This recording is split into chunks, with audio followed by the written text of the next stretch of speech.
जैसे एक दिया जल जाए तो वो लाखों दिए को जला सकता है, लेकिन अगर दिया खुद बुझा हो तो किसी दिए को जला सकता है क्या? तो अगर हमारे जीवन में जागृति आ गई, अगर हमारे जीवन में होश जग गया, तो हम कितनी सोई हुई चेतना को जगा सकते हैं, हम कितने भटके हुए को राह पर ला सकते हैं। इसलिए सद्गुरु की शिक्षा यही है कि पहले स्वयं को जगाइए, स्वयं को होश में लाइए, स्वयं को मूर्छा से मुक्त करिए। अगर आप स्वयं मूर्छा में रहेंगे तो सोए हुए समाज को जगा नहीं सकते, मूर्छा में पड़े हुए समाज को जगा नहीं सकते। इसलिए सद्गुरु कबीर की जय है, लेकिन उनकी जय तो रहेगी, हम कहें चाहे ना कहें। पर जिस दिन सद्गुरु कबीर के विचारों को हम जीवन में उतार लेंगे, उस दिन हम सबकी भी जय हो जाएगी। और सद्गुरु कबीर यही चाहते थे कि समस्त मानवता की जय हो सके, एक एक व्यक्ति की जय हो सके। वो सिर्फ अपने सुख की कामना नहीं करते थे। सद्गुरु कबीर सिर्फ यह नहीं चाहते थे कि मेरे जीवन में शांति आ जाए, मेरे जीवन में सुख आ जाए। आप सद्गुरु कबीर के हृदय की विशालता इस बात से लगाइए कि वे क्या कहते हैं, मैं रोवो इस जगत को मोको रोवे न कोई, कि मैं इस जगत के लिए रोता हूं। सद्गुरु कबीर को क्या कमी पड़ गई थी जो रोते थे? क्या वो भोजन के लिए रोते थे, कपड़ा के लिए रोते थे? व्यक्तिगत किसी स्वार्थ के लिए सद्गुरु कबीर रो नहीं रहे हैं। तो किस लिए? वे कहते हैं कि ये जगत के लोग पीड़ा में हैं, दुख में हैं, मैं किसी को दुखी नहीं देख सकता। संसार में देखा जाता है कि कोई बच्चे के लिए रोता है, कोई पत्नी के लिए, कोई माता पिता के लिए, कोई पड़ोसी के लिए, कोई मित्र के लिए, कोई धन के लिए। सद्गुरु कहते हैं मैं जगत के लिए रोता हूं। इस साधारण बात नहीं है। समस्त सृष्टि के लिए हृदय में इतनी करुणा होना, इतना प्रेम होना, ये छोटी बात नहीं है। वे कहते हैं मैं जगत में किसी भी इंसान को दुखी नहीं देख सकता, मैं इस सृष्टि के समस्त नर और नारी को सुखी देखना चाहता हूं, संपन्न देखना चाहता हूं, स्वस्थ देखना चाहता हूं। और एक भी व्यक्ति अगर दुख में है तो मुझे उसकी पीड़ा होगी, क्योंकि मेरा कोई व्यक्तिगत रूप से अपना नहीं, कोई पराया नहीं। वे तो कहते हैं कबीर खड़ा बाजार में मांगे सबकी खैर, ना काहू से दोस्ती ना काहू से बैर। वे कहते हैं मैं ऐसी जगह पर खड़ा हो गया जहां मेरा कोई दोस्त नहीं, कोई दुश्मन नहीं। एक किसी व्यक्ति से हम दोस्ती करेंगे तो कोई दुश्मन भी खड़ा होगा, किसी एक से मोह करेंगे तो किसी दूसरे से वितृष्णा भी होगी, लेकिन अगर हम किसी से मोह नहीं करेंगे तो सबसे प्रेम होगा। किसी एक से दोस्ती नहीं करेंगे तो सभी मित्र होंगे। सद्गुरु कहते हैं मैं जगत की सुख की कामना करता हूँ, मैं जगत में शांति की कामना करता हूँ। मैं चाहता हूँ एक एक इंसान सुखी बने, एक एक व्यक्ति आनंदित बने, किसी के जीवन में कोई कष्ट, कोई क्लेश न रह जाए। एक बार सद्गुरु कबीर अपनी कुटिया से निकलकर जा रहे थे तो रास्ते में नजर पड़ गई एक झोपड़ी की तरफ। उन्होंने देखा कि एक बूढ़ी माता चक्की चला रही थी, जिसको जांता कहते हैं, वो चला रही थी। तो सद्गुरु कबीर की नजर जैसे ही पड़ी तो वो रोने लगे। अब सब लोग आश्चर्य में पड़ गए कि ये बूढ़ी माता चक्की चला रही है, सद्गुरु कबीर साहब रोने क्यों लगे, इसमें रोने की क्या बात? तो दो चार लोग इकट्ठे हो गए कि हे सद्गुरु, आप इस छोटी सी बात पर रोने लगे, क्या बात है? इतना कहना ही था कि सद्गुरु कबीर हंसने लगे। लोगों को और आश्चर्य हुआ कि सद्गुरु कबीर साहब को क्या हो गया, अभी तो रो रहे थे, तुरंत हंसने लगे। तो लोगों ने पूछा, साहब आपका स्वास्थ्य तो ठीक है, आप बीमार तो नहीं हो गए, क्या हो गया अचानक, आप रो रहे थे फिर हंसने लगे? सद्गुरु कबीर ने कहा कि देख रहे हो बूढ़ी माता को चक्की चला रही, उस चक्की को मैंने देखा तो मुझे रोना आ गया। लोगों ने कहा इसमें कौन सी बड़ी बात है, वो 50 साल से चक्की चला रही और रोज चलाती है, और आप रोज गुजरते थे इधर से, आज ही रोना आ गया। इसमें हैरानी की क्या बात है, वो रोज चलाती, ये उसका काम है, और आप अचानक रो पड़े और फिर हंसने भी लगे। बात समझ में नहीं आई। सदगुरु कबीर ने कहा, बात यह है कि मैं उस चक्की को देख करके रो नहीं रहा हूं, वस्तुतः उस चक्की को देख करके मुझे एक दूसरी चक्की का ध्यान आ गया और इसलिए रोना आ गया। लोग को और बात समझ में नहीं आई, कहा और कौन सी चक्की और कहां की चक्की, और फिर रोना ही क्यों आया। सदगुरु कबीर ने कहा, देख रहे हो उस चक्की को, एक पार्ट नीचे है, दूसरा ऊपर है, बीच में एक लकड़ी का खूंटा है, कील है, और उस दो पार्ट में जो कुछ भी अनाज उसमें जा रहा है वो पिसते चला जा रहा है। यह प्रक्रिया देखकर मुझे दूसरी चक्की का ध्यान आया, अर्थात इस संसार में भी एक जन्म और एक मृत्यु, दो पार्ट हैं और उसके बीच में जीव पिस रहा है। उस चक्की का मुझे याद आ गया, संसार रूपी चक्की का, और सारे जीव उसी में पिस रहे हैं। मुझे रोना आ गया कि कोई बच नहीं पा रहा है, कोई सुरक्षित निकल नहीं पा रहा है। मैंने गहराई से सोचा, विचार किया कि संसार रूपी चक्की में जो जन्म लिया वो पिसता चला जा रहा है। बंधन में, माया में, प्रपंच में पड़ पड़ करके आदमी पिस रहा है, तमाम दुख पा रहा है। आप किसी आदमी से पूछ दीजिए, भैया क्या हाल चाल है, तो तत्काल तो आप लोग कह देते हैं कि सब चकाचक, बढ़िया, अच्छा, लेकिन 10 मिनट बाद, 5 मिनट के बाद वही आदमी कहता है, अरे क्या कहें अपनी राम कहानी, बड़ा कष्ट है, हमसे ज्यादा दुखी इस धरती पर कोई नहीं। ऐसा लगता है जैसे पूरी धरती का सर्वे आप कर लिए, लेकिन लगता है हमें कि हमारा दुख सबसे बड़ा। तो क्या दुख है, तो पत्नी अनुकूल नहीं है, बेटे अनुकूल नहीं है, भाई अनुकूल नहीं है, माता पिता अनुकूल नहीं, यही दुख है।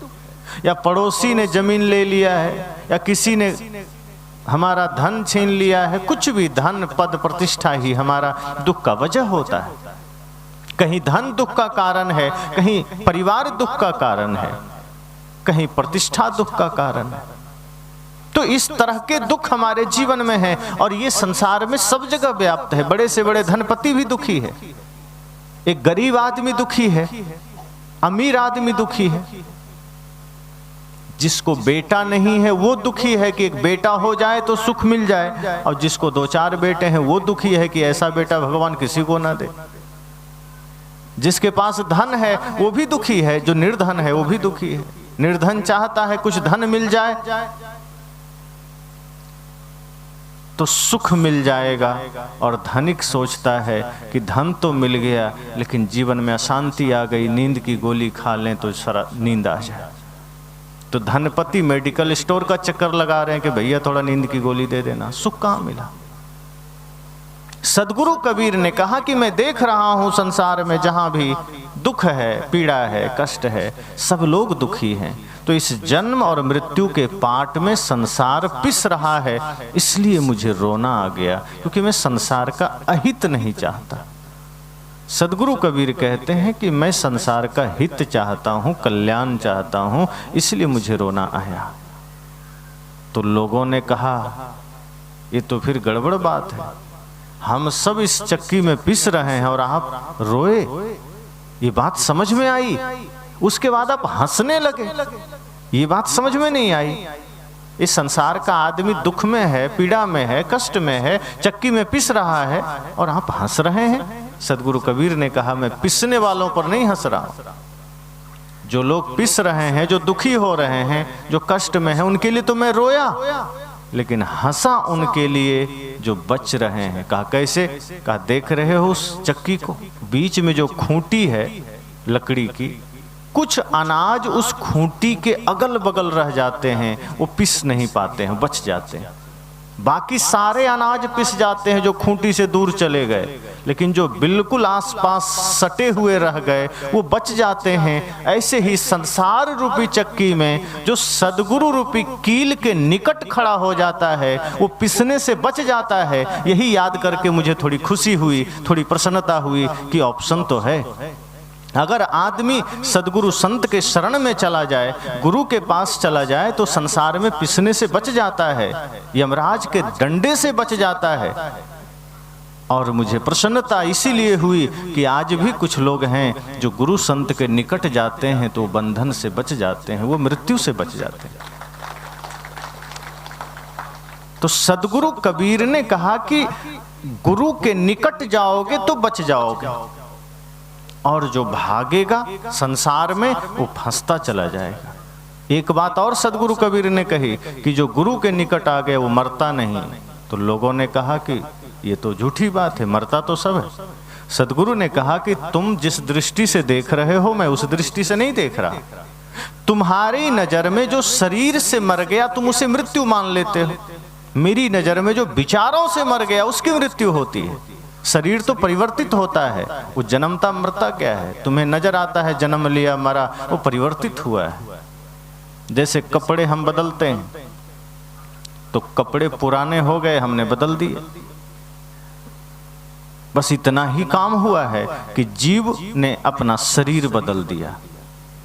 हम उसकी मृत्यु मान लेते हैं, पर वस्तुतः मृत्यु तब होती है जब कोई व्यक्ति वैचारिक रूप से गड़बड़ हो जाए, जब कोई व्यक्ति वैचारिक रूप से गलत मार्ग पर चला जाए, किसी की विचारों की हत्या हो जाए, समझना वो मर गया। किसी के जीवन में प्रेम खत्म हो जाए, किसी के जीवन में सत्य खत्म हो जाए, भक्ति खत्म हो जाए, सदगुरु कहते हैं तब वो मर गया। जाघर प्रेम न संचरे ताघर जान मसान। सदगुरु ने कहा जिस घर में, जिस हृदय में प्रेम नहीं है तब समझना वो मुर्दा हो गया, और जब तक प्रेम है तो वो जिंदा है। और अगर प्रेम हमारे जीवन में है तो शरीर मिट भी जाए तो हम सदैव जिंदा रहेंगे।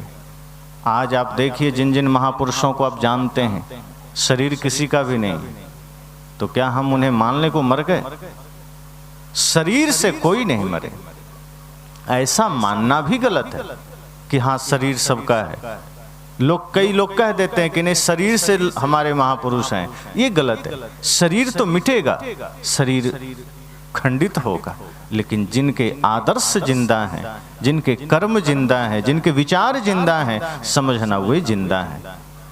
आज हम सदगुरु कबीर को याद करते हैं, भगवान बुद्ध को याद करते हैं, महावीर को याद करते हैं, संत रैदास को याद करते हैं, श्री राम को याद करते हैं, श्री कृष्ण को याद करते हैं, मीराबाई को याद करते हैं, गुरु नानक देव को याद करते हैं, स्वतंत्रता सेनानियों में भगत सिंह, चंद्रशेखर आजाद को याद करते हैं, नेताजी सुभाष चंद्र बोस को याद करते हैं, खुदीराम बोस को याद करते हैं, उधम सिंह को याद करते हैं, वीरांगनाओं में लक्ष्मीबाई को याद करते हैं। तो क्या ये सब मर गए? इनके शरीर बस नहीं है, इनके कर्म जिंदा हैं, इनका आदर्श जिंदा है, और अगर जिनका आदर्श जिंदा होता है वो कभी मरता नहीं है। सदगुरु कबीर ने यही बात समझाई कि जो व्यक्ति कर्म महान कर लेता है वो कभी मर नहीं सकता। जो गुरु के निकट आ गया, जिसने ज्ञान जीवन में धारण कर लिया, उसकी कभी मृत्यु नहीं होती, क्योंकि मृत्यु आत्मा को कभी छू भी नहीं सकती। आत्मा की कभी मृत्यु नहीं होती, और आप आत्मा हैं, आप शरीर नहीं हैं। और यह संदेश सिर्फ सदगुरु कबीर का नहीं, यह संदेश वेद का भी है। सदगुरु कबीर ने कहा कि ये आत्मा ही ब्रह्म है, बस अगर आत्मा अपने ब्रह्म तत्व को जागृत कर ले तो समझना कि यही सब कुछ है। हम नहीं जागृत कर पाते हैं तो लगता है हम जन्मते हैं, मरते हैं, लेकिन जिस दिन हम अपने ब्रह्म तत्व को जागृत कर लेते हैं लगता है नहीं, हम कभी जन्म नहीं लेते, हम कभी मरते नहीं। इसलिए तो वेद के ऋषियों ने कहा अहं ब्रह्मास्मि, मैं ब्रह्म हूं। तो कोई बैठा था सामने, कहा फिर हम लोग कौन है? तो वेद के ऋषियों ने क्या कहा? तत्तमसि, तुम भी वही हो, वही ब्रह्म तुम भी हो, कोई भिन्नता नहीं।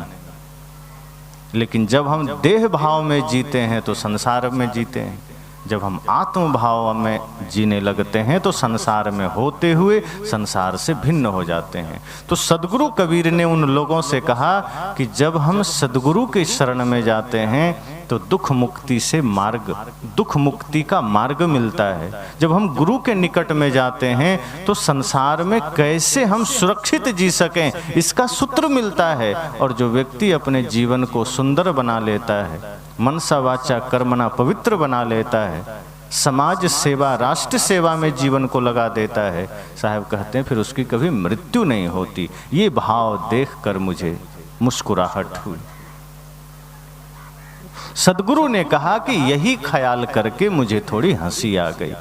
और बात सच है, मैंने कहा ये जगत चक्की ही तो है, ये जगत दुख का घर ही तो है, जहां देखो दुख है, जहां देखो वहीं पीड़ा है। पर सदगुरु कबीर समस्त सृष्टि की पीड़ा को देखकर कहते हैं कि मुझे सबकी चिंता है, मैं चाहता हूं सब मेरी तरह हो जाए। वे नहीं कहते कि मैं गुरु रहूं और कोई शिष्य बन जाए। सच्चे गुरु कभी किसी को शिष्य नहीं, वो चाहते हैं कि वो भी, उसके भीतर भी गुरुत्व जागृत हो सके, उसके भीतर भी वही सत्य जागृत हो सके। सदगुरु तो कहते हैं कि जो मेरे बताए मार्ग पर चल करके अपना कल्याण कर लेगा, मैं तो उसे ही गुरु समझ लूंगा। कहीं कबीर जो अब की बूझे सोई गुरु हम चेला। सदगुरु कबीर कहते हैं कि अगर कोई इस बार इस जीवन के मर्म को समझ लेगा, मैं उसे ही गुरु समझूंगा, मैं चेला बन जाऊंगा। इतनी विनम्रता सोचो। सदगुरु कबीर ये नहीं चाहते कि बस मेरा कल्याण हो, वे चाहते हैं जगत का कल्याण हो, चाहते हैं सृष्टि का कल्याण हो। एक एक व्यक्ति सुख को प्राप्त करे, एक एक व्यक्ति परम शांति को प्राप्त करे, और उसके लिए अपने भीतर लौटना पड़ेगा। वे कभी नहीं कहते कि तुम मेरी पूजा करो, वे कभी नहीं कहते कि तुम मेरे पीछे चलो, वे कहते हैं मेरे बताए मार्ग का अनुसरण करो, और जैसे मैं निर्मोही हूं तुम भी निर्मोही बन जाओ, जैसे मैं परमानंद में हूं तुम भी परमानंद में जियो। एक घटना याद करिए, जब सदगुरु कबीर भरूच गए थे, सूरत के पास तत्वाजीवा के घर। सदगुरु कबीर के दो प्रमुख शिष्य हुए तत्वाजीवा। जब सदगुरु कबीर वहां गए, तत्वाजीवा ने बड़ी सेवा की सदगुरु कबीर की, और प्रतिदिन सत्संग सुना, सेवा किया। सदगुरु कबीर को अपने श्रद्धा अनुसार प्रतिदिन उसने काफी सेवा की। कुछ दिनों के बाद जब सदगुरु कबीर चलने लगे तो तत्वाजीवा रोने लगे कि हे सदगुरु, आप इतने दिन मेरे पास रहे, मुझे दर्शन दिए, सेवा का अवसर दिए, और आज आप जा रहे हैं, मुझे रोना आ रहा है, मैं कैसे रहूंगा? आप मत जाइए, मुझे मत छोड़िए, आपके बिना हम कैसे सुखी रहेंगे? तो सदगुरु ने कहा, इसका मतलब अब तुमने मुझे मेरा ज्ञान लिया ही नहीं। अगर तुम सच में मुझे चाहते हो, यह तुम्हें तय करना है कि क्या तुम सच में मुझे चाहते हो। कहा जी, प्राणों से अधिक चाहता हूं। तो सदगुरु ने कहा, तुम मुझे चाहते हो कि मेरे शरीर को चाहते हो? तत्वाजीवा थोड़ा घबरा गए कि अब क्या उत्तर दूं। उन्होंने कहा, आपको चाहते हैं। तो कहा, शरीर जा रहा है, मैं थोड़े जा रहा हूं, और शरीर को चाहते हो तब तुम भले दुखी होगे, और शरीर नश्वर है, मेरा हो चाहे किसी का हो, और अगर तुमने शरीर को प्रेम किया है तो शरीर तो मिटेगा, वो प्रेम स्थिर नहीं रहेगा।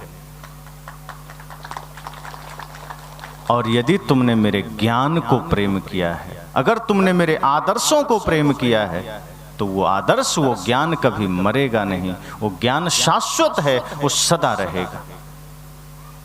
तत्वाजीवा से साहब ने कहा कि अगर सच में मेरे संदेशों को, मेरे ज्ञान को तुमने जाना है, समझा है, तो उस ज्ञान की पहली शर्त यही है कि शरीर से विरक्ति हो जाए, इस शरीर में रहते हुए शरीर का त्याग हो जाए। और तुमने तो मेरे ही शरीर में मोह कर लिया है, तो सोचो कि मैं तुम्हें कैसे सही ज्ञान दे पाऊंगा। मैं इतने दिन जो शिक्षा दिया, मैं इतने दिन जो तुम्हें उपदेश दिया, सब व्यर्थ हो गया। तुम मुझसे प्रेम कर बैठे, अर्थात मेरे शरीर से प्रेम कर बैठे, मेरे विचारों से प्रेम करना था, मेरे संदेशों से प्रेम करना था। और अगर सच में तुम मुझे चाहते हो, तो साहब ने आगे क्या कहा, जो तू चाहे मुझको छाड़ सकल की आस, मुझे ही ऐसा होए रहो सब सुख तेरे पास।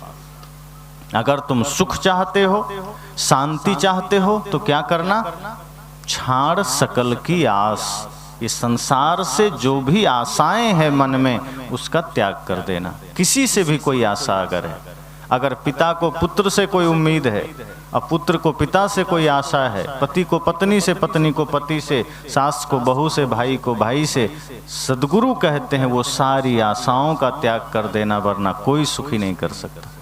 क्योंकि संसार से जब भी और जितना भी आशा आप करेंगे उस आशा में आपको निराशा मिलेगी, क्योंकि संसार से कभी कोई आशाएं पूरी नहीं होती। क्योंकि आप जो चाहेंगे कोई जरूरी नहीं कि संसार से वह शिक्षा पूरी हो जाए।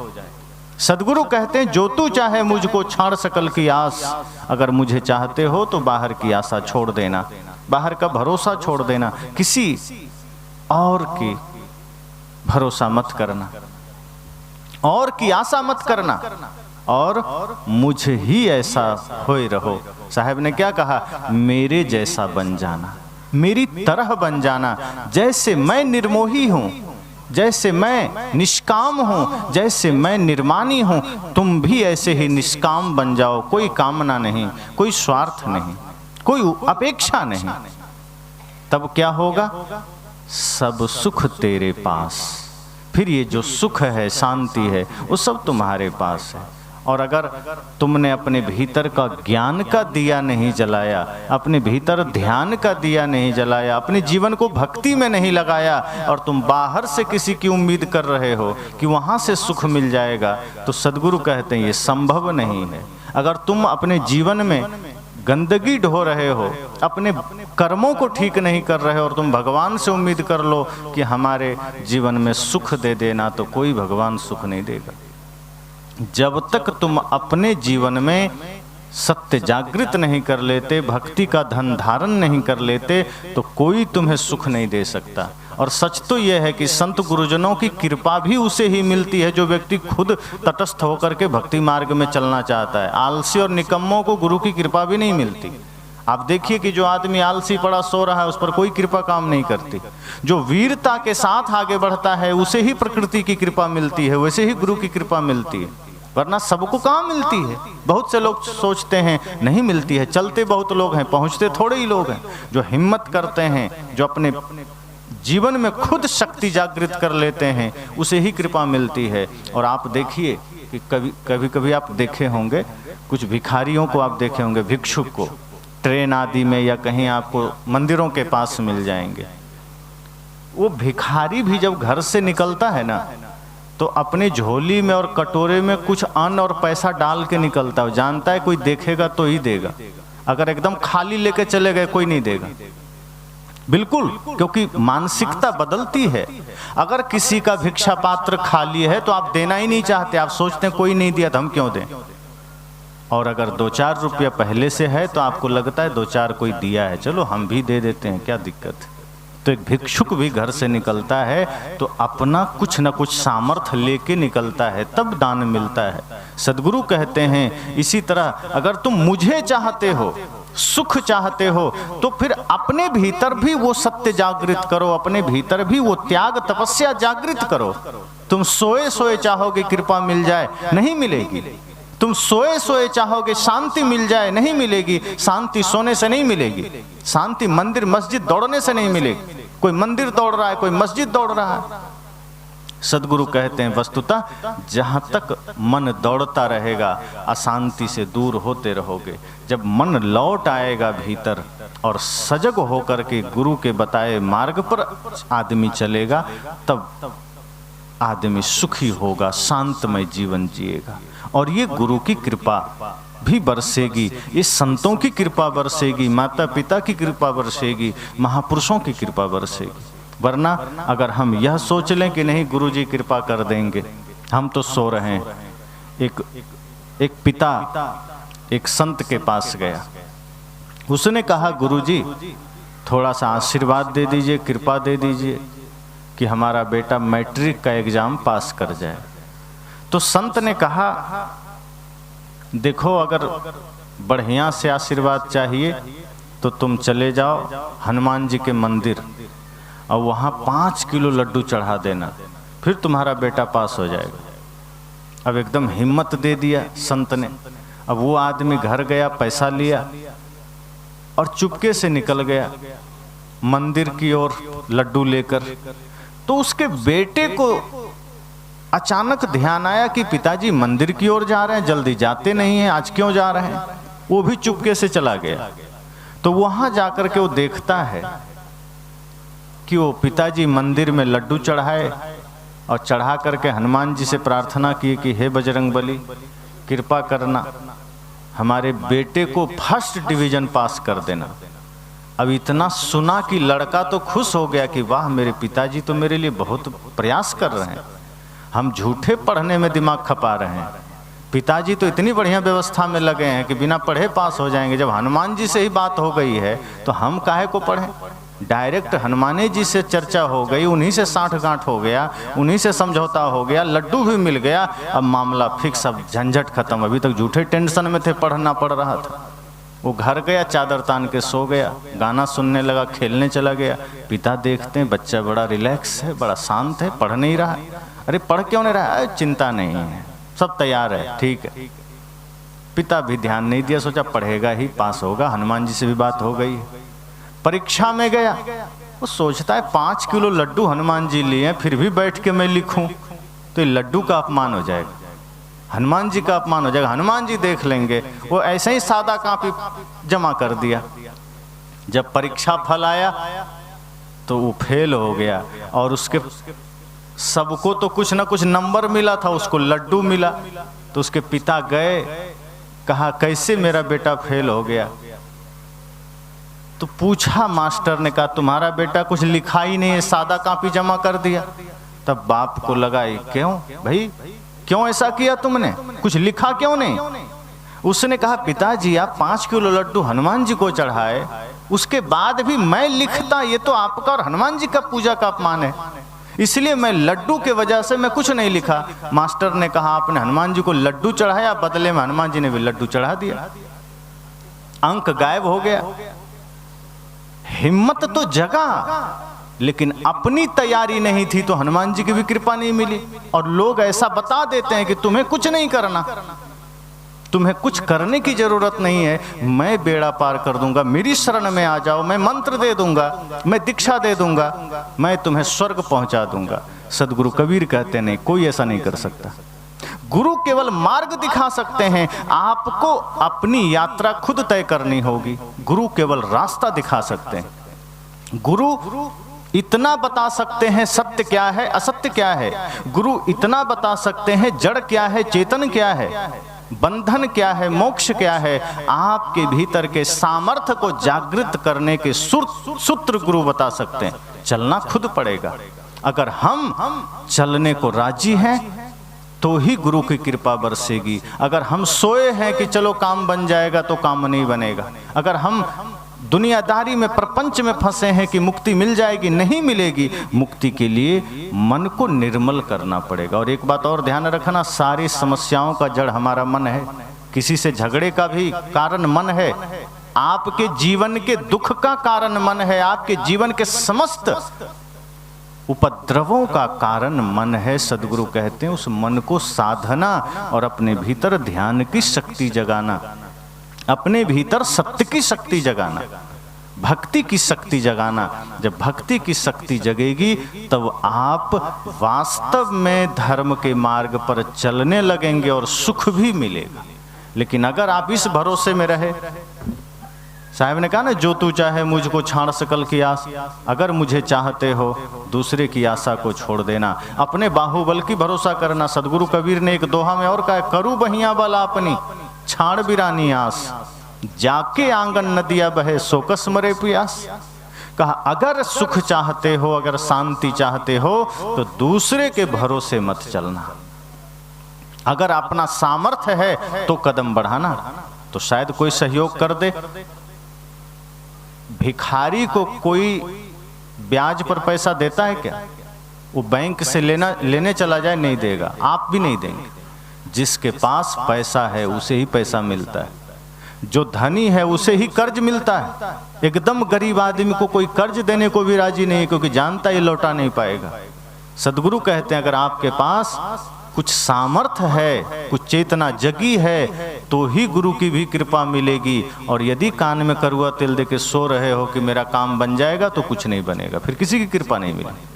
इसलिए करू बहिया बल अपनी, अपने बाहुबल का भरोसा करना, दूसरे की आशा छोड़ देना। दूसरे की आशा सदैव निराशा लाती है। कोई विद्यार्थी पढ़ रहा है, मैंने भी उदाहरण दिया, अगर वो सोचे कि चलो दूसरे से नकल कर लेंगे, पास हो जाएंगे, कब तक करेगा? अगर कोई आदमी अपनी शक्ति का भरोसा ना करे, सोचे दूसरे के वजह से हम भी किसी से लड़ लेंगे और दूसरा आदमी समय पर नहीं पहुंचा, तब क्या होगा? जैसे याद करिए, सुग्रीव जो है राम जी के भरोसे लड़ने गया था ना बाली से। अब पहले बार में राम जी पहचान नहीं पाए तो सुग्रीव का मुंह कान तोड़ दिया बाली। सब हिसाब किताब बराबर। अपनी शक्ति नहीं थी, राम के भरोसे गया था। लेकिन राम जी ने बाद में क्या कहा, कुछ तो अपनी शक्ति भी लगाओ, पूरा हम पर ही डिपेंड हो जाओगे तो मारे जाओगे। कुछ अपना भी सामर्थ्य लगाओ, कुछ अपना भी उद्यम करो। अगर तुम किसी और के भरोसे जाकर लड़ने चले गए, अपनी शक्ति नहीं है, तो वहां से भी हाथ पैर तोड़वा के आओ। सदगुरु कहते हैं किसी भी क्षेत्र में अपनी शक्ति को भी जगाना। और अपनी शक्ति मतलब क्या? मनुष्यता की शक्ति, इंसानियत की शक्ति, ध्यान की शक्ति, कि हम इंसान हैं, हम जानवर नहीं हैं, कि हमारा कर्म, हमारा व्यवहार जानवरों की तरह हो जाए, कि किसी ने कुछ कहा और झुंझला उठे, किसी ने कुछ कहा और झूठ बोल दिए, किसी की आलोचना कर दिए, किसी की निंदा कर दिए, किसी की शिकायत कर दी, कि बेटे पर गुस्सा हो गए, कभी पति से गुस्सा कर लिए, पत्नी से झगड़ लिए, कभी भाई से झगड़ा कर लिए। कहा सारे धर्म तुम्हारे व्यर्थ हो जाएंगे, सारी पूजा व्यर्थ हो जाएगी अगर तुम आदमी की तरह नहीं जी पा रहे हो। सदगुरु कहते हैं आदमी की तरह जियो, अपने भीतर प्रेम की शक्ति जगाओ, अपने भीतर धर्म की शक्ति जगाओ। सास बहू में हो ऐसा जियो जैसे माँ बेटी की तरह हो, भाई भाई में ऐसा जियो जैसे कि एक दूसरे में परमात्मा का दर्शन कर रहे हो। पूजा तो राम की कर रहे हैं, और यदि आचरण रावण का जी रहे हैं तो ये राम की पूजा कैसी? राम जी ने भरत के लिए पूरी गद्दी छोड़ दी, कोई इच्छा नहीं, कोई कष्ट नहीं, आनंद पूर्वक चले गए। बल्कि राम जी से जब लोगों ने पूछा कि आप किसका भजन करते हैं, आप किसका सुमिरन करते हैं, किसका जाप करते हैं? दुनिया तो राम का नाम जपती है, दुनिया के लोग राम राम करते हैं, लेकिन हे श्री राम आप किसको जपते हैं, आप किसको भजते हैं?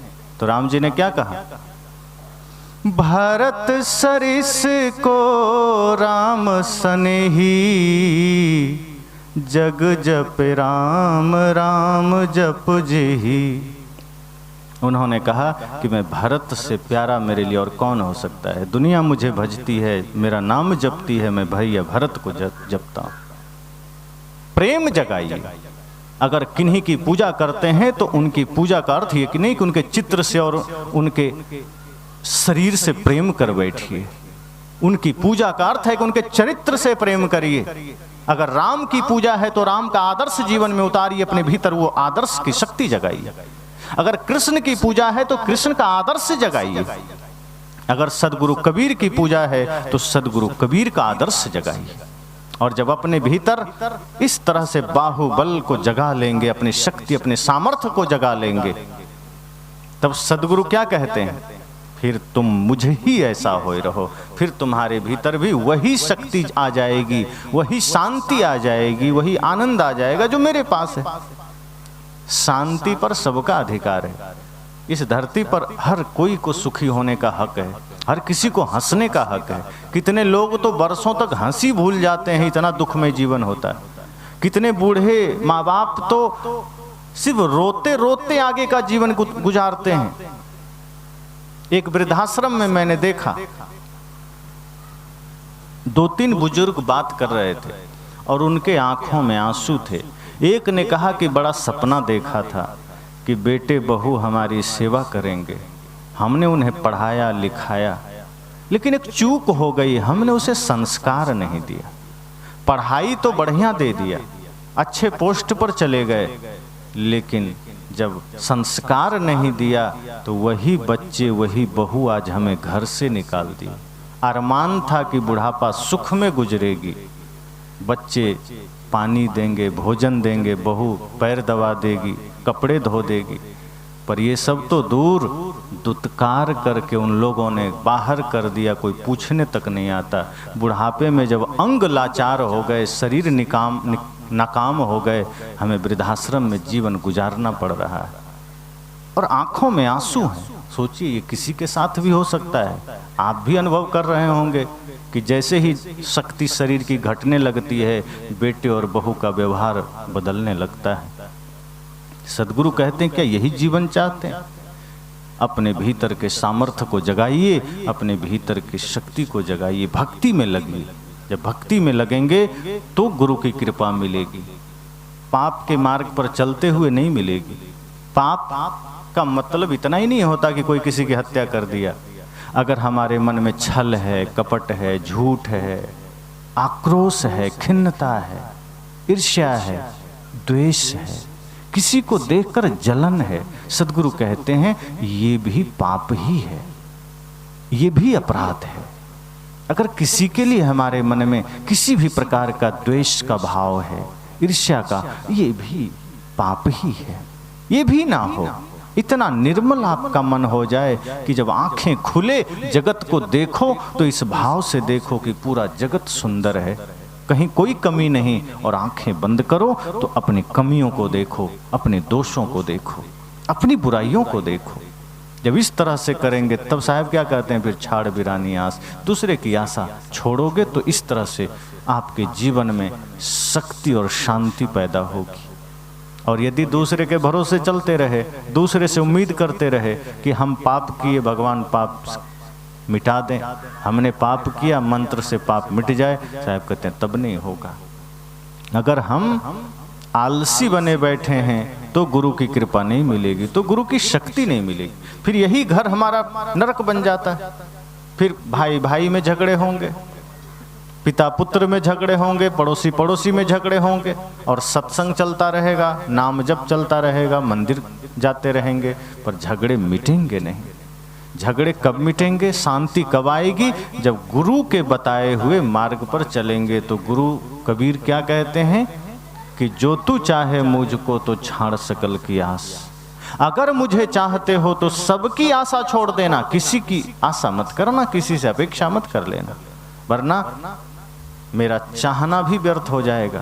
गुरु से माला ले लिए, दीक्षा ले ली और गुरु के बताए मार्ग पर नहीं चले तो क्या अर्थ, क्या मतलब?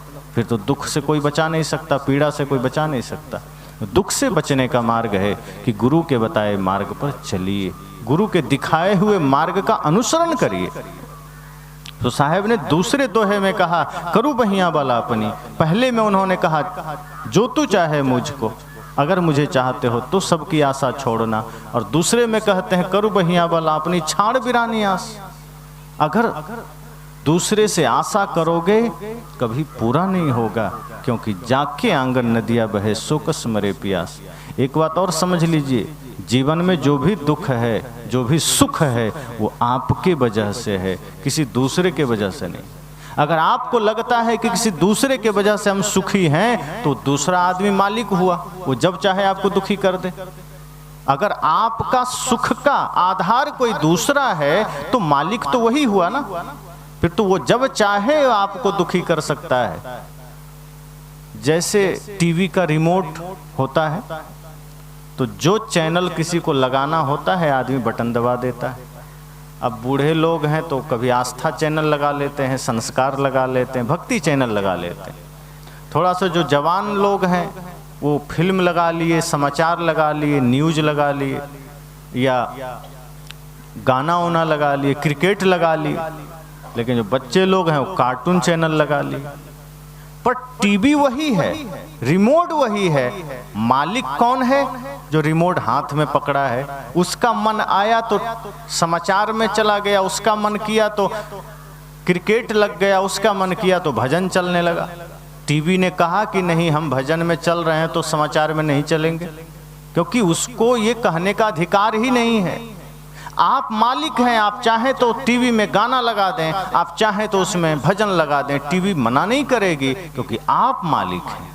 इसी तरह हम सब भी दुखी कब होते हैं? जब अपने जीवन का रिमोट हम दूसरे के हाथ में दे देते हैं। अब दूसरा आदमी बटन दबा दिया, हम क्रोध में आ जाते हैं। दूसरा आदमी बटन दबाया, हम ईर्ष्या में आ जाते हैं। दूसरा आदमी जब चाहा हमसे क्रोध करवा लिया, दूसरा आदमी जब चाहा हमसे झगड़ा करवा लिया, दूसरा आदमी जब चाहा मेरे मुख से गाली निकलवा लिया। हम उसके गुलाम हो जाते हैं, वो जैसा चाहा हमें नचाने लगा। कोई चाहा तो हम सुखी हो गए, माला पहना दिया हम खुश हो गए, एकदम गुब्बारे की तरह फूल गए। और थोड़ा सा कोई सुई चुभ हो दिया, गुब्बारा फट गया, दूसरा मालिक हो गया, आप कैसे सुखी होंगे? अगर कोई दूसरा आपका मालिक है तो आप सुखी हो ही नहीं सकते, फिर आप दुखी ही रहेंगे, क्योंकि बाहर कोई भी मालिक बनेगा वो स्थिर नहीं है, वो बदलता रहेगा। मान लीजिए कोई वस्तु ही आपका सुख का कारण बन गया, कि घर बढ़िया बना, सुख का कारण है, और घर में अचानक दरार आ जाए, दीवारें गिर जाए, तो आप सुखी रहेंगे? क्योंकि घर आपके सुख का कारण था, घर टूट गया।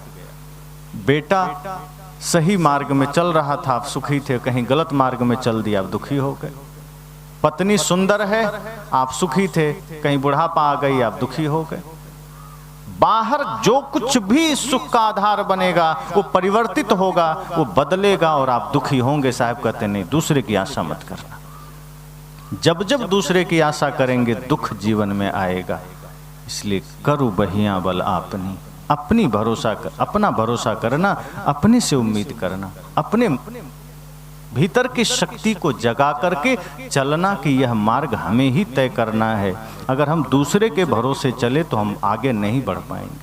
मैंने कहा ना कि अगर कोई विद्यार्थी ये सोचे कि मुझे नहीं पढ़ना है, नकल करके आगे बढ़ जाएंगे, तो कब तक बढ़ेगा? अब तो नहीं है जमाना। पहले लोग नकल कर भी लेते थे, पर नकल करने के लिए भी तो अकल चाहिए। अगर अकल नहीं है तो नकल कैसे करेगा?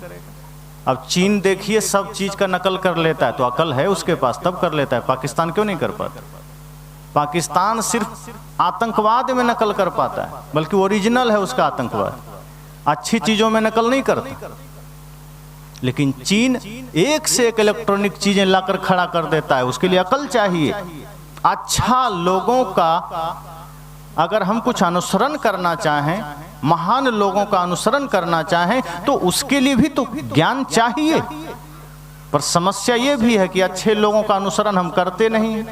संत मीराबाई या माता शबरी का या माता सीता का हम अनुसरण नहीं करते हैं। मंथरा वाला जीवन जरूर माताओं में कभी कभी आ जाती है। विदुर जी का अनुसरण आप नहीं करते हैं, लेकिन शकुनी का कर लेते हैं। शकुनी कपट चाल चलता था, लोग घर में कपट करने लग जाते हैं। राम का अनुसरण नहीं करते हैं, लेकिन रावण का कर लेते हैं भाई को लात मारने के लिए। तो सच्चे लोगों का अनुसरण भी हम नहीं कर पाते अकल ना होने के वजह से। इसलिए साहब कहते हैं थोड़ा अपनी शक्ति जगाओ, अपना अकल लगाओ, जीवन में शांति आएगी। दूसरे के भरोसे कब तक चलते रहेंगे? दूसरे के भरोसे कोई यात्राएं पूरी नहीं होती। आप सोए रहें और सोचे गुरुजी काम कर देंगे। आजकल बहुत से लोग हैं जो कहते हैं अरे मंदिर बना लिया है, पुजारी रख दिया है, गुरुजी को बोल देंगे पूजा मेरे लिए कर देंगे, मेरा पाप कट जाएगा। समझना वो आदमी भयंकर नरक में जाने वाला है, कोई पाप नहीं कटेगा। पाप तब कटता है जब व्यक्ति खुद धर्म में लगता है, खुद ध्यान में लगता है, खुद सत्संग में लगता है।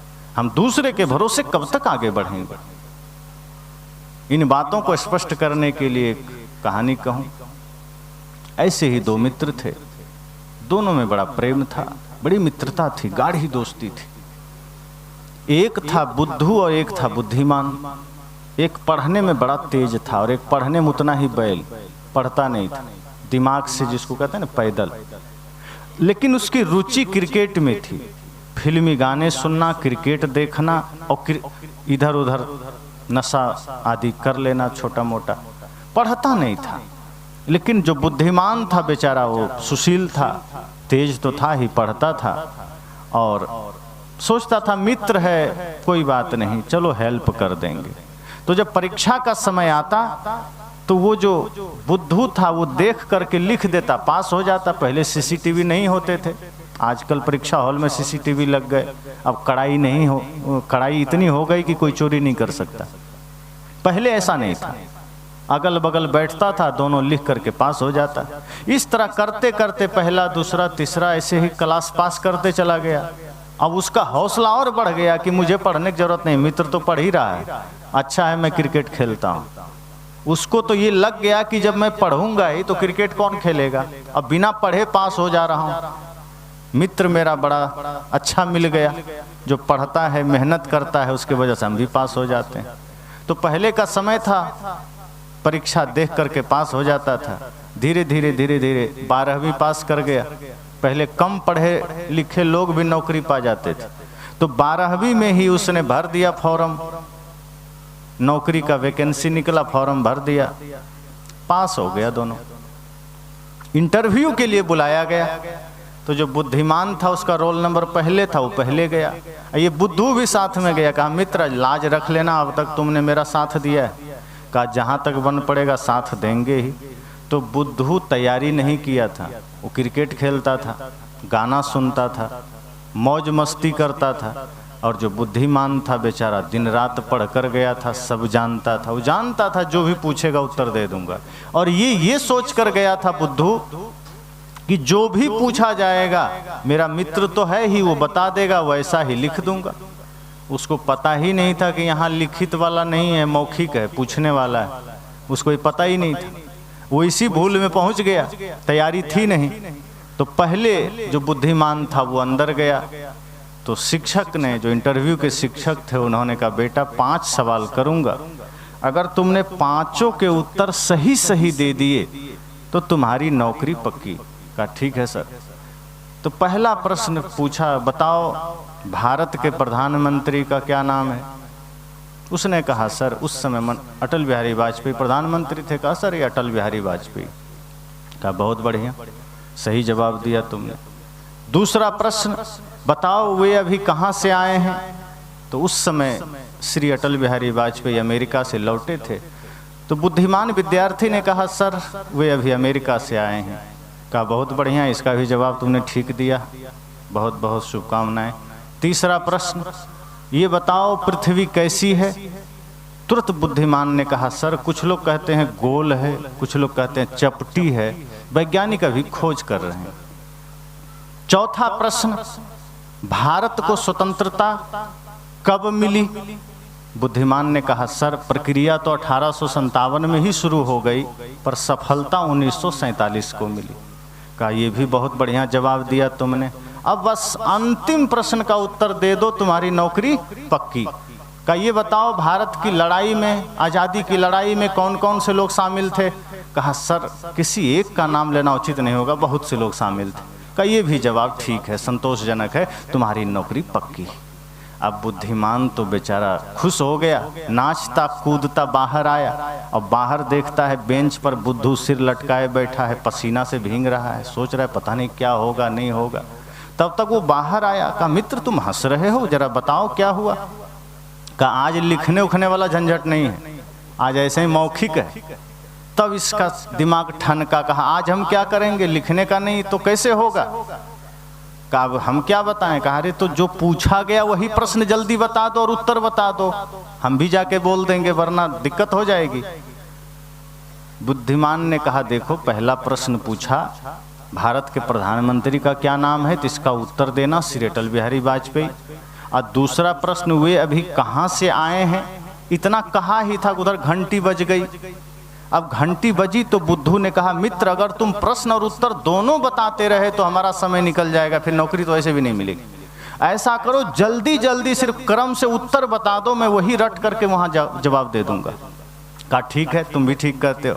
तो कहा देखो पहले प्रश्न का उत्तर देना श्री अटल बिहारी वाजपेयी, दूसरे प्रश्न का उत्तर देना अमेरिका से आए हैं, तीसरे प्रश्न का उत्तर देना कुछ लोग कहते हैं गोल है, कुछ लोग कहते हैं चपटी है, वैज्ञानिक अभी खोज कर रहे हैं, चौथे प्रश्न का उत्तर देना प्रक्रिया 1857 में शुरू हुई, सफलता 1947 को मिली, और अंतिम प्रश्न का उत्तर देना किसी एक का नाम लेना उचित नहीं, कई लोग शामिल थे। कहा ठीक ठीक बिल्कुल। अब वो एकदम धीरे धीरे प्रश्न को 1 2 3 4 5 के क्रम में बोलते हुए मन ही मन बढ़ने लगा।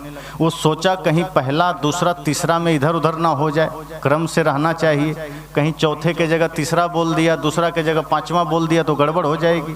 इसलिए सोचा पहला दूसरा तीसरा चौथा पांचवा क्रम से एकदम मेहनत करते जा रहा है, धीरे धीरे धीरे धीरे याद भी करना है, क्रम भी सही रखना है, क्रम भी ना बिगड़ जाए। अब इतनी मेहनत अगर वो पहले किया होता तो शायद किसी की जरूरत ना पड़ती, लेकिन अब उसको मेहनत करनी पड़ रही है। अब वो क्रम से प्रश्न को हिसाब से उत्तर याद करते हुए अंदर पहुंच गया।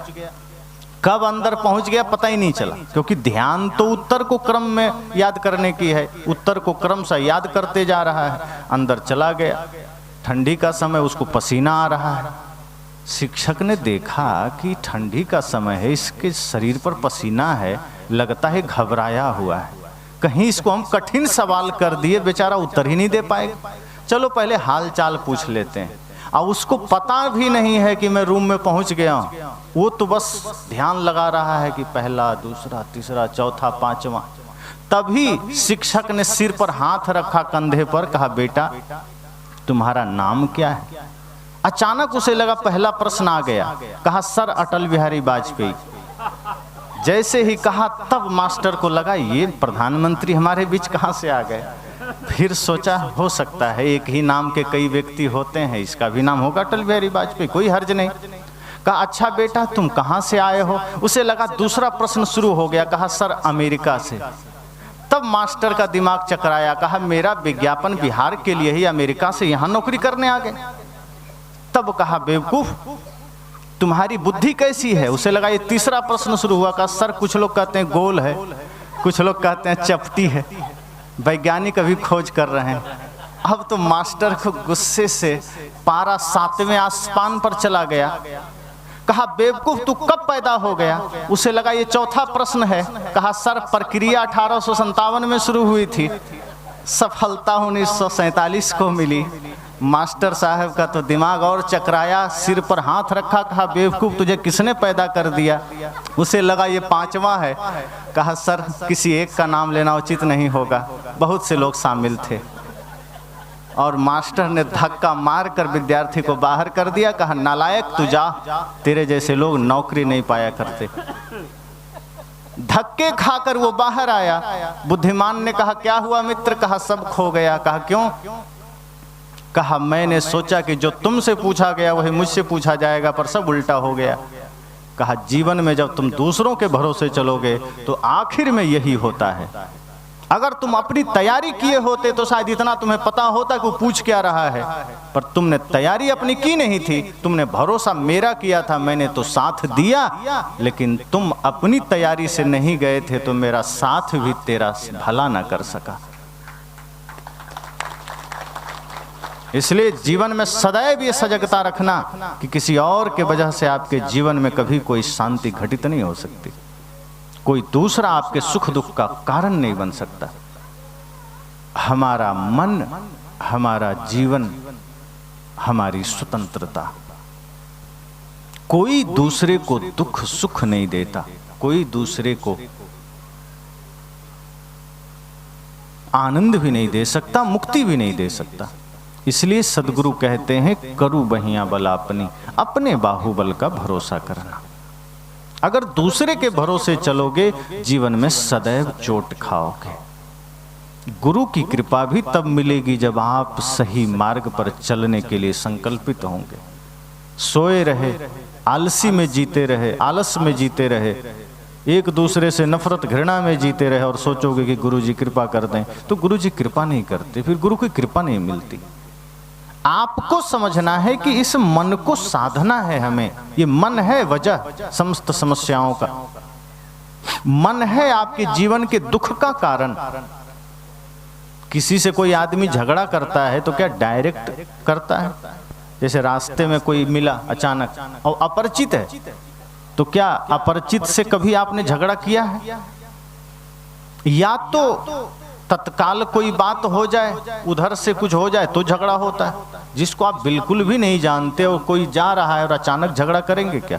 हाँ, कोई पागल होगा कर लेगा, पर अगर आप थोड़ा भी सजग हैं तो आप झगड़ा उसी से करते हैं जिसको आप जानते हैं, अर्थात जिससे कुछ न कुछ लेन देन हुआ है, कुछ न कुछ बातचीत हुई है, कुछ न कुछ बात हुई है, तब आप झगड़ा करते हैं। मतलब वो झगड़ा पहले मन में पैदा होता है।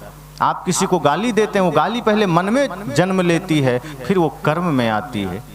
सदगुरु कहते हैं मन आपके जीवन के दुखों का कारण है और आप मन को साधते नहीं हैं, आप मन को निर्मल नहीं करते। और मन निर्मल होगा ध्यान से। आप तन धोने चले जाते हैं, शरीर को धोते हैं कि शरीर को डुबकी लगवा देंगे कहीं पवित्र नदी में तो पाप मिट जाएगा। सदगुरु कहते हैं शरीर दोषी नहीं है, मन दोषी है, और मन को इस ज्ञान गंगा में एक बार डुबकी लगा के तो देखो। आपके समस्त समस्याओं का दोष मन का है। एक बार मन को भी नहला कर तो देखो। मन गंदा है, तन को साधा, तन को नहलाया, तन को सजाया, मन को गंदा छोड़ दिया। आप घर से बाहर निकलते हैं, कपड़े को ठीक कर लिया, बाल ठीक कर लिया, चप्पल ठीक कर लिया, शरीर में भी इत्र लगा लिया, और मन को गंदा लेकर चले गए, मन जैसा का तैसा लेकर चले गए। सदगुरु कहते हैं घर से बाहर निकलो, अगर कपड़े गंदे रह जाएं कोई ज़्यादा दिक्कत की बात नहीं है, चप्पल टूटे रह जाएं कोई हर्ज की बात नहीं है, लेकिन अगर घर से बाहर निकलते समय आपका मन गंदा रह गया तो बाहर जहां भी जाओगे विवाद करके आओगे, जहां भी जाओगे लड़ाई करके आओगे। इसलिए घर से निकलो तो कपड़े साधारण भी हैं, कोई चिंता नहीं, लेकिन मन को निर्मल करके निकलना, मन को पवित्र करके निकलना। इसलिए अनूप जलोटा जी भजन गाते हैं ना, धोना था मन भूल गया तो धोता रहा तन मल मल के, घर का ईश्वर भूल गया तू तीरथ करता चल चल के, धोना था मन भूल गया तू। कहते हैं मन को धोना था, नहीं धोया। उपद्रव का कारण मन है, दुख का कारण मन है, हमारे जीवन की समस्त समस्याओं का कारण मन है। इसलिए यह सत्संग वह ज्ञान गंगा है जहां मन को धोया जा सकता है। और एक बात और कह दूं, अंतिम सत्र है, सदैव यह ध्यान रखना, आप सत्संग में कितनी देर बैठे हैं ये कोई महत्व का नहीं है, सत्संग आप में कितना बैठा है यही महत्व बनेगा, यही महत्वपूर्ण होगा। इसलिए आप 2 मिनट ही बैठो, कोई हर्ज नहीं, लेकिन सत्संग आपके अंदर बैठ जाए। कोई 10-10 घंटे बैठा है और सत्संग भीतर नहीं आया तो कोई मतलब नहीं है। इसलिए यह ध्यान रखिए कि सत्संग हमारे जीवन में आ जाए। पंडाल से निकलें तो भी, घर में रहें तो भी, बाजार में रहें तो भी। ऐसा नहीं कि इस पंडाल से निकले तो सत्संग यहीं झाड़ के चल दिए, जैसे धूल झाड़े सत्संग भी झाड़ दिए, तभी तो विवाद होते हैं। घर गए तो लड़ाई क्यों होती है, सत्संग यहीं झाड़ दिए। जहाँ किसी से विवाद की संभावना है, अगर सत्संग हृदय में रहे तो कोई विवाद नहीं हो पाएगा। जिस हृदय में सत्संग को रखना था, जिस हृदय में संत गुरुजनों को रखना था, वहां हमने कचड़े डाल रखे हैं, वहां हमने राक्षसों को बिठा रखा है, इसलिए जीवन में समस्याएं आती है। इसलिए आज हम जो चाहते हैं वो कर नहीं पाते हैं। चाहते तो सब अच्छा है, मैंने कल कहा था सब चाहते हैं बेटा श्रवण कुमार बने, पर आप माता पिता सही बनना नहीं चाहते, और बुढ़ापे में आपको ये झेलना पड़ता है, ये पाना पड़ता है। ये दुख आपको ऐसे नहीं मिलता, अपने ही कर्मों का फल है। अगर आज वृद्धाश्रम भारत में खुल रहे हैं तो ये भारत का दुर्भाग्य है। अब जो लोग सेवा करते हैं वो तो बेचारे करेंगे, वृद्धाश्रम खोलेंगे, लेकिन उनको खोलना क्यों पड़ रहा है? सोचो, जिस देश में जगत पिता महादेव को माना गया, जिस देश में माता दुर्गा को जगत जननी समझा गया, इस देश में अगर अपने ही माँ बाप को हम वृद्धाश्रम भेज रहे हैं तो सोचो महादेव का अपमान है कि नहीं? सोचो जगत जननी माता दुर्गा का अपमान है कि नहीं? अगर आपने अपने ही माँ को रुलाया है, अपने ही माँ को कष्ट दिया है, तो जगत जननी को आपने क्या समझा? कुछ नहीं। अभी सरस्वती पूजा बीता, मैंने देखा लोगों को कि जब मूर्ति बिठाया तो सामने हाथ जोड़कर तमेव माता च पिता तमेव बंधुश्च सखा कहा, लेकिन जब विसर्जन का समय आया तो वही लोग डीजे लगा करके, शराब पी करके, अश्लील गाने बजाते हुए, डांस करते हुए ले जा करके विसर्जन कर दिया। अपने माँ के सामने वो अश्लील गाने आप बजा नहीं सकते जो आपने माता सरस्वती के सामने बजाए। क्या यही सरस्वती माँ के प्रति श्रद्धा है, समर्पण है? तो जिस देश में हमने माँ के नाम पर पूजाएं की है, माँ के नाम पर हमने मंदिर बनाए हैं, उसी देश में आज माताएं छली जा रही हैं, आज नारियों के साथ गलत हो रहा है। आज इसी समाज में हम एक तरफ राम की पूजा कर रहे हैं, जो राम दूसरे स्त्री की छाया से भी दूर रहते थे, आज इसी देश में नारियां निकलती है तो असुरक्षित महसूस करती है। किससे? कोई पाकिस्तानी से नहीं, कोई चाइनीज लोग नहीं आते, इसी समाज के, इसी गांव घर के लोगों से माताएं डरती है, बहनें डरती है। और ये दुर्भाग्य हमारे देश का है कि पूजा राम की हो रही है, चरित्र रावण का जिया जा रहा है। ये दुर्भाग्य हमारे देश का है। कि पूजा बजरंगबली का चल रहा है, जीवन कुंभकर्ण का जी रहे हैं। सदगुरु कबीर इसी पाखंड का विरोध किए कि अपनी शक्ति को जगाओ, देखो, आंखें खोलो, अपने भीतर अगर सार्थक और सकारात्मक शक्ति को जगाओगे तो समाज में चल पाओगे, तब तुम कुछ कर पाओगे, वरना नकारात्मकता और बुराई की शक्ति से तुम खुद राक्षस बन गए, समाज को तुम डरा रहे हो। संत तो यहां तक कहते हैं कि अपने को इतना सामर्थ्यशाली बना लो, इतना धार्मिक बना लो, इतना पवित्र बना लो कि अगर आप कहीं खड़े हैं और कोई माँ बहन बेटी बगल से गुजर जाए तो उसको लगे कि नहीं, मेरा कोई भाई, मेरा कोई पुत्र, मेरा कोई पिता खड़ा है मेरी रक्षा के लिए, मुझे घबराने की जरूरत नहीं है। लेकिन अगर आपसे ही किसी माँ बहन बेटी को आंखें चुरा के जाना पड़े तो धिक्कार है ऐसे जीवन को। और इंतजार कर रहे हो कि कोई राम आएंगे दुनिया बदल देंगे, कि कोई कृष्ण आएंगे दुनिया बदल देंगे, कोई हनुमान आएंगे दुनिया बदल देंगे, वे नहीं आएंगे। आपको अपने भीतर के राम, अपने भीतर के कृष्ण को जगाना होगा, अपने भीतर के रावण को मारना होगा, आपको अपने भीतर के आसुरी प्रवृत्ति को मारना होगा। और जिस दिन आपने अपने भीतर के रावण का वध किया, हर व्यक्ति के भीतर एक राम का जन्म होगा। फिर ये समाज पूरा अयोध्या धाम बन सकता है, ये देश अयोध्या धाम बन सकता है। लेकिन हमने ही अपने नीच कर्मों से इस देश का कबाड़ा किया है। आपने वो गीत सुना है, कर चले हम फिदा जाने तन साथियों, उसमें एक पंक्ति आती है, तोड़ दो हाथ अगर हाथ उठने लगे, छूने पाए न सीता का दामन कोई, राम भी तुम ही लक्ष्मण साथियों, अब तुम्हारे हवाले वतन साथियों, कर चले हम फिदा जाने तन साथियों, अब तुम्हारे हवाले वतन साथियों। भगत सिंह मानो फांसी के फंदे को चूमने जा रहे हों और वो देशवासियों से कह रहे हैं कि कर चले हम फिदा, अब हम जा रहे हैं लेकिन अब तुम्हारे हवाले वतन साथियों। एक बात गौर करना, हमारे वो वीर पुत्र ने, हमारे उस महान सपूत ने हंसते हुए फांसी के फंदे को स्वीकार किया। एक बात और याद दिला दूं कि हमारे भारत की माताएं वीर पुत्रों को जन्म देती रही हैं, महान पुत्रों को जन्म देती रही हैं, वीर वीरांगनाओं की जन्मदात्री रही हैं हमारी भारत की माताएं, सती साध्वियों की जन्मदात्री रही हैं, ऋषि मुनियों की जन्मदात्री रही हैं।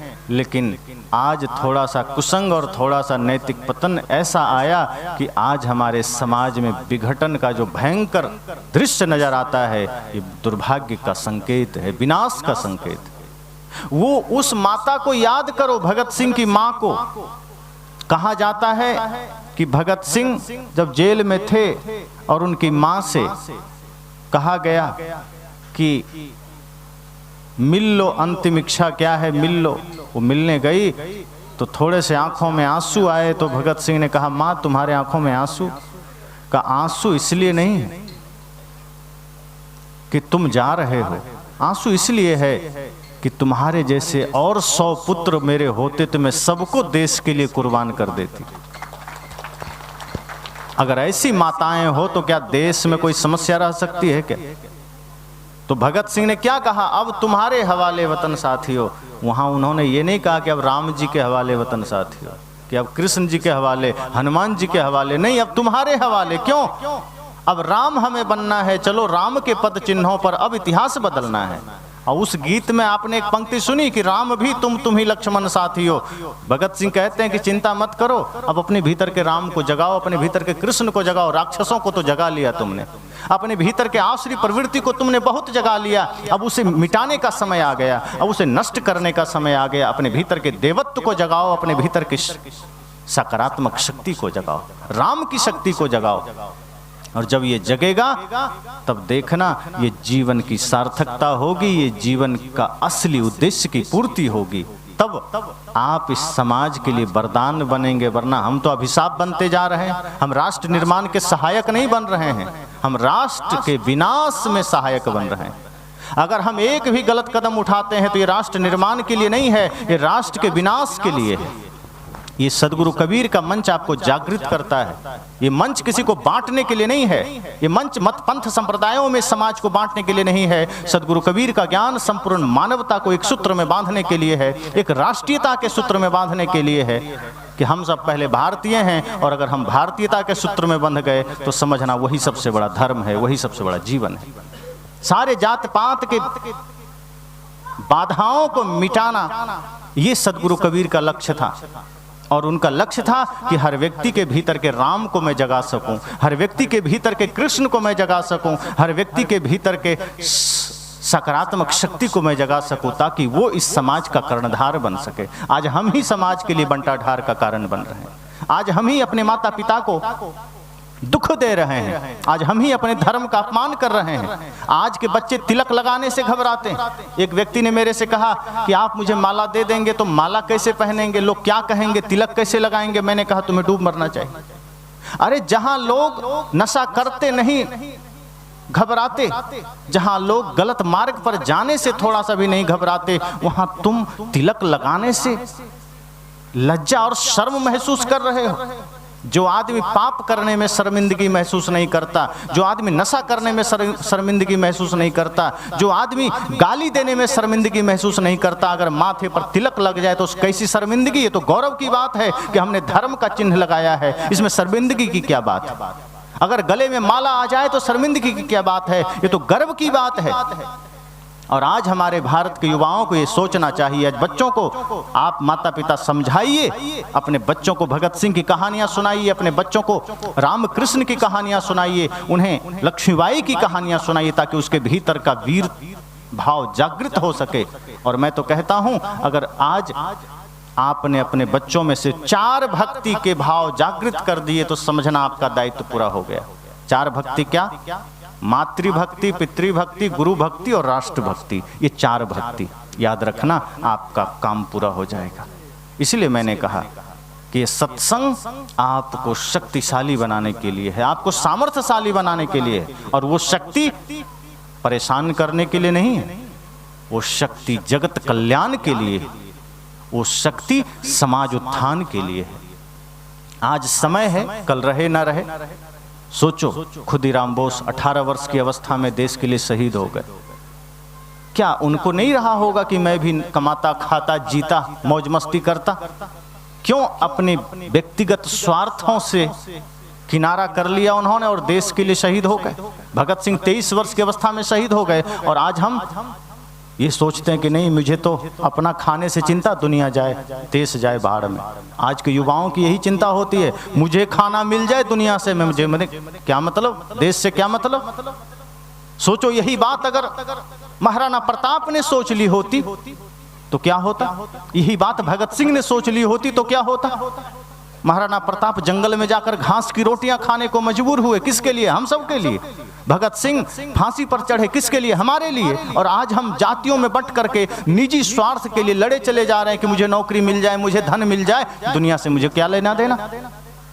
सदगुरु कहते नहीं, सजग होइए, श्रम करिए, लेकिन यह भाव रखिए कि देश मेरा है, देश के लिए जीना है, समाज के लिए जीना है, समाज उत्थान के लिए जीना है। पाप के मार्ग पर नहीं जाना, स्वार्थ के मार्ग पर नहीं जाना। ये भारत की संस्कृति आपको स्वार्थी नहीं बनाता, आपको परमार्थी बनाता है। और आज हम परमार्थी नहीं हैं, हम स्वार्थी हुए हैं। अपने निज हित के लिए हम अपने भाई का गला भी काटने को राजी हो जाते हैं।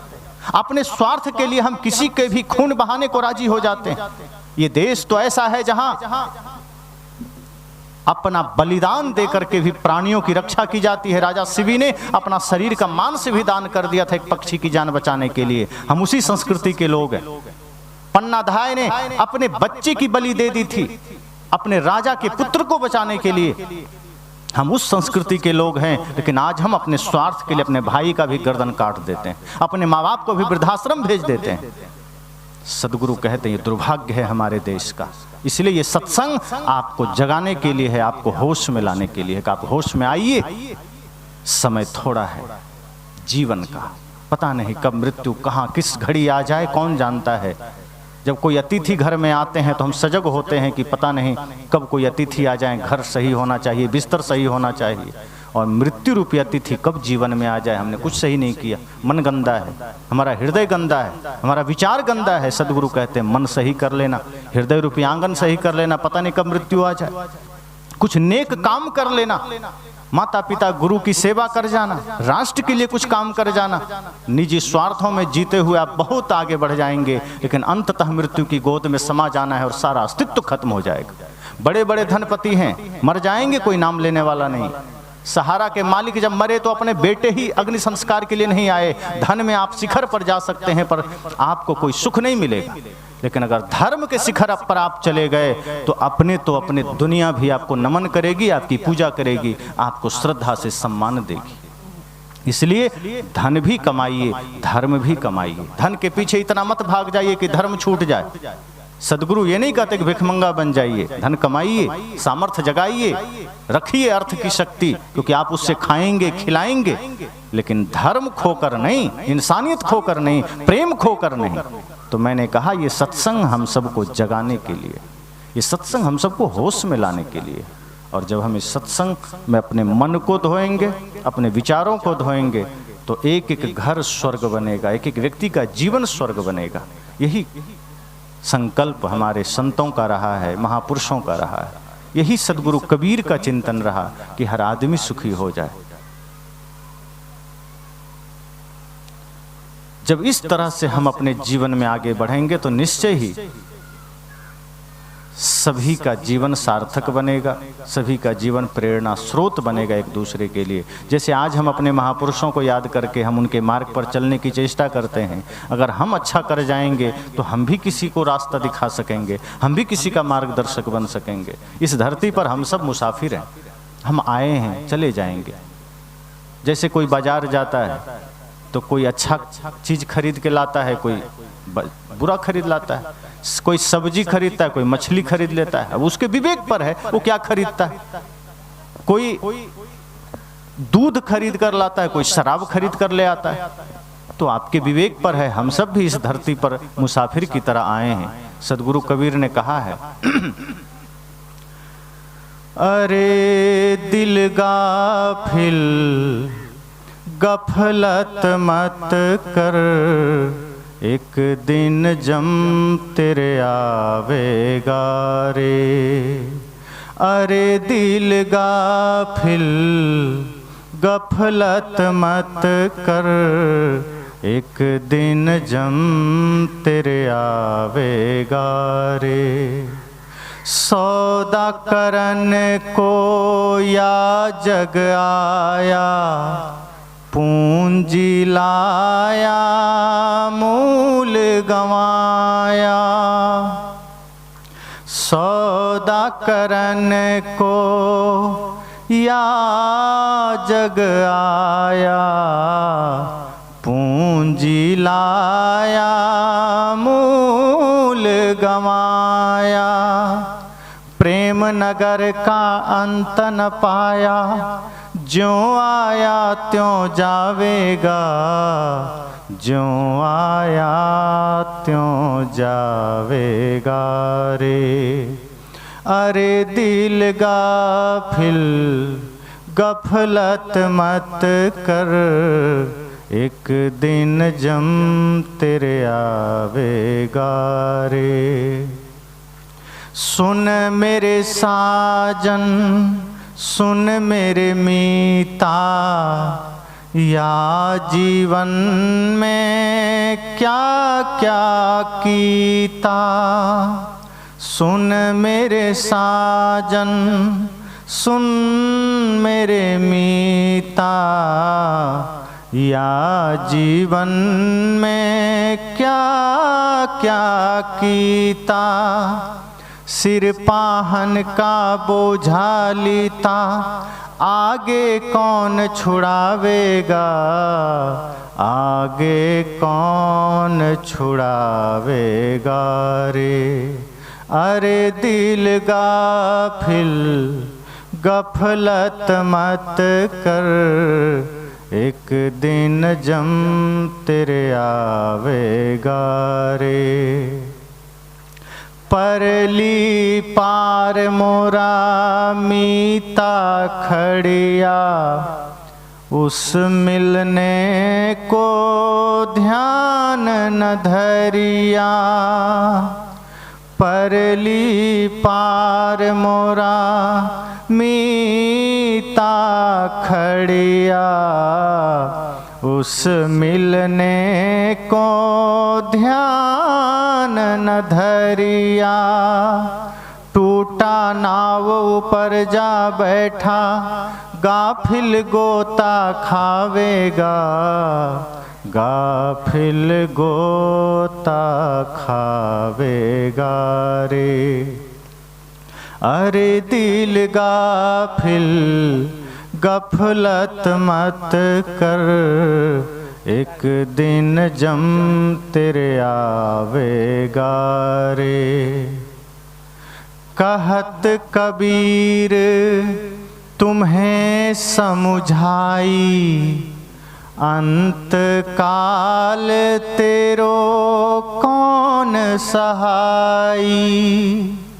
कहत कबीर तुम्हें समुझाई, अंत काल तेरो कौन सहाई।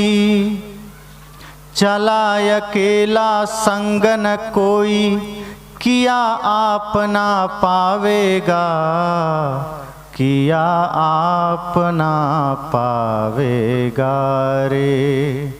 अरे दिल गाफिल गफलत मत कर, एक दिन जम तेरे आवेगा रे।